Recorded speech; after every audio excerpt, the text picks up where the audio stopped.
Charlie Tuna with Rupert Holmes back on the telephone. Now tell us about the lady who's very important in your life, Barbra Streisand. Oh, absolutely.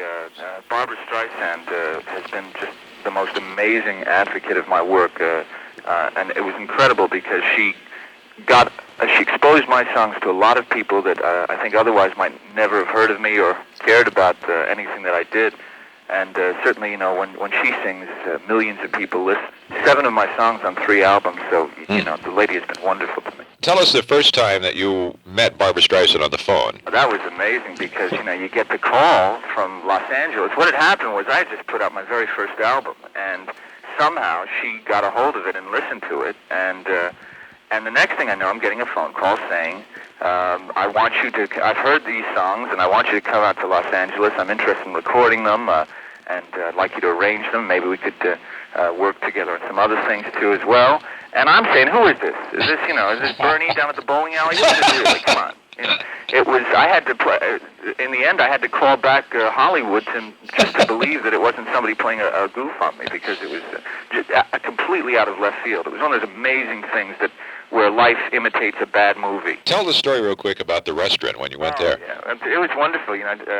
Barbara's very partial to Chinese food, and one time we went out to get some, and it was a major Chinese restaurant in Los Angeles. Mm-hmm. And I never saw anything like it. I mean, she looked at a menu, and she said, could I just have a little bit of everything?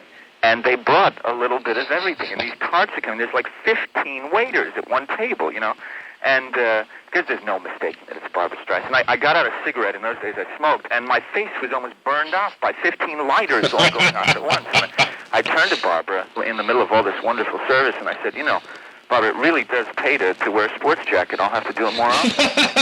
And believe me, if you'd taken a photograph of those days, you could have made it one of those contests, which face does not belong, and it would have been mine. But she was so wonderful to me, and she's done such wonderful things to the words and music that I write that it's just been a pure joy. You've done a lot of wonderful things, I think, for some relationships out there, Rupert, if it's any indication from their telephones. Look, if I can get any of your listeners to get back together with someone who they've forgotten how good they are, that would be wonderful. It's a treat to find out that people find a lot of their own life in my lyrics, and that's what I write about. I don't write about the corners of the canyons or the shadows of the smoke rings of your mind.